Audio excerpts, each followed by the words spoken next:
MSP है, MSP था, MSP रहेगा। आप लोगों को गर्व होना चाहिए कि देखिए मनमोहन सिंह जी ने कहा था वो मोदी को करना पड़ रहा है। गर्व कीजिए। ये देश हर सिख के लिए गर्व करता है। ठीक है, आप आंदोलन के मुद्दों को लेकर के इस सरकार को घेर लेते हैं, लेकिन साथ साथ किसानों को भी कहते हैं कि भाई बदलाव बहुत जरूरी है, बहुत साल हो गए, अब नई चीजों को लेना पड़ेगा, तो देश आगे बढ़ता है।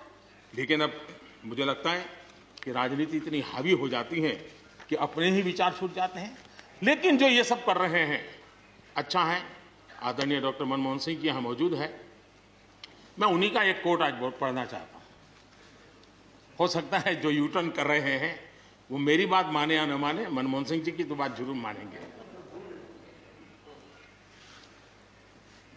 There are other rigidities because of the whole marketing regime set up in the 1930s, which prevent our farmers from selling their produce where they get the highest rate of return.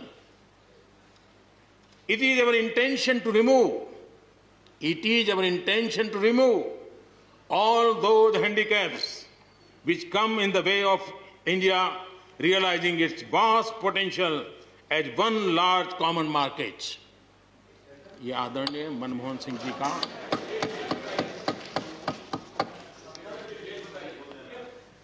आदरणीय मनमोहन सिंह जी ने किसान को उपज बेचने की आजादी दिलाने, भारत को एक कृषि बाजार दिलाने के संबंध में अपना इरादा व्यक्त किया था और वो काम हम कर रहे हैं। और मुझे आप लोगों को गर्व होना चाहिए कि देखिए मनमोहन सिंह जी ने कहा था वो मोदी को करना पड़ रहा है। गर्व कीजिए।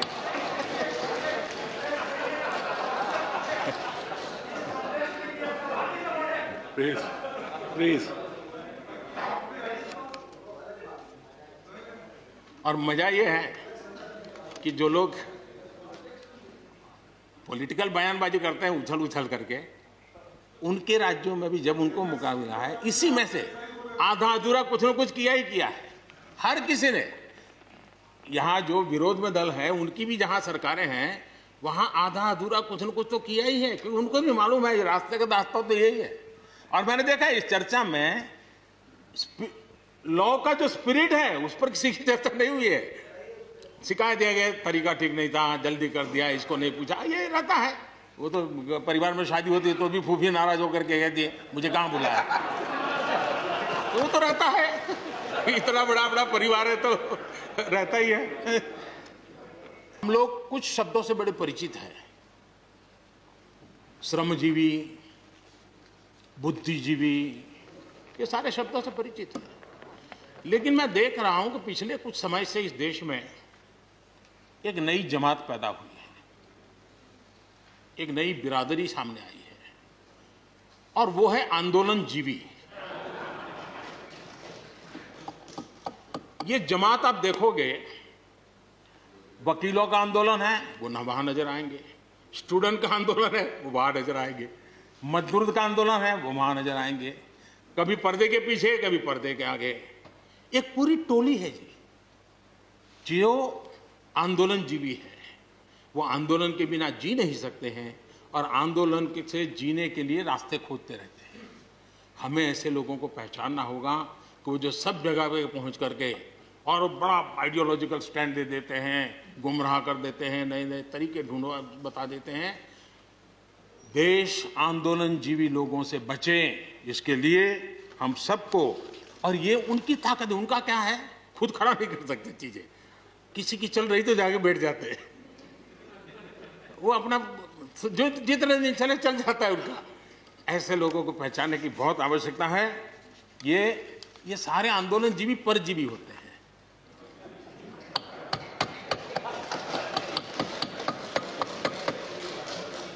और यहां पर सब लोगों को मेरी बात से आनंद इसलिए होगा कि आप जहां जहां सरकारें चलाते होंगे आपको भी ऐसे परजीवी आंदोलनजीवियों का अनुभव होता हो। और इसलिए उसी प्रकार से एक नया मैं चीज देख रहा हूं,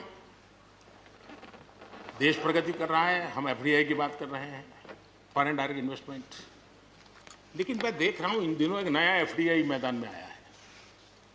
ये नए एफडीआई से देश को बचाना है जी। एफडीआई चाहिए, फॉरेन डायरेक्ट इन्वेस्टमेंट, लेकिन ये जो नया एफडीआई नजर का आ रहा है, ये नए एफडीआई से जरूर बचना होगा।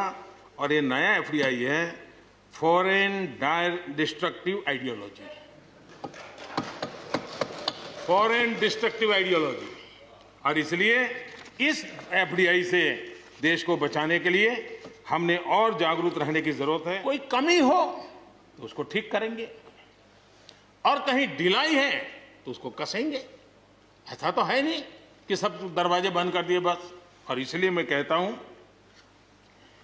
मैं विश्वास दिलाता हूं कि मंडियां अधिक आधुनिक बने, अधिक प्रतिस्पर्धी होगी। इस बार बजट में भी उसके लिए हमने प्रावधान किया है। इतना ही नहीं, एमएसपी है, एमएसपी था, एमएसपी रहेगा। इस सदन की पवित्रता समझे हम। जिन 80 करोड़ से अधिक लोगों को सस्ते में राशन दिया जाता है, वो भी कंटिन्यू रहेगा। इसलिए मेहरबानी करके भ्रम फैलाने के काम में हम न जुड़े, क्योंकि हमको देश ने एक विशिष्ट जिम्मेवारी दी है। लेकिन कुछ लोग हैं जो भारत अस्थिर रहे, अशांत रहे, इसे लगातार कोशिशें कर रहे हैं। हमें इन लोगों को जानना होगा। हम ये न भूलें कि पंजाब के साथ क्या हुआ। जब बंटवारा हुआ, सबसे ज्यादा भुगतना पड़ा पंजाब को। जब 84 के दंगे हुए, सबसे ज्यादा आंसू बहे पंजाब के, सबसे ज्यादा दर्दनाक घटनाओं का शिकार होना पड़ा पंजाब को। जो जम्मू कश्मीर में हुआ, निर्दोषों को मौत के घाट उतार दिया गया। जो नॉर्थ ईस्ट में होता रहा, आए दिन बम बंदूक और गोलियों का कारोबार चलता रहा। ये सारी चीजों ने देश को किसी न किसी रूप में बहुत नुकसान किया है। इसके पीछे कौन ताकतें हैं, हर समय हर सरकारों ने इसको देखा है, जाना है, परखा है। और इसलिए हमें उस जज्बे से इन सारी समस्याओं के समाधान के लिए हम तेजी से आगे बढ़े। और हम ये न भूलें कि कुछ लोग हमारे, खास करके पंजाब के, खास करके सिख भाइयों के दिमाग में गलत चीजें भरने में लगे हैं। ये देश हर सिख के लिए गर्व करता है। देश के लिए क्या कुछ नहीं किया इन्होंने। उनका जितना हम आदर करें उतना कम है। गुरुओं की महान परंपरा को, और मेरा भाग्य रहा है मुझे पंजाब की रोटी खाने का अवसर मिला है। मैं जिंदगी में बहुत महत्वपूर्ण वर्ष पंजाब में बिताए हैं, इसलिए मुझे मालूम है। और इसलिए जो भाषा उनके लिए कुछ लोग बोलते हैं, उनको गुमराह करने के जो लोग प्रयास करते हैं, इससे कभी देश का भला नहीं होगा। और इसलिए हमें इन दिशा में चिंता करने की आवश्यकता है।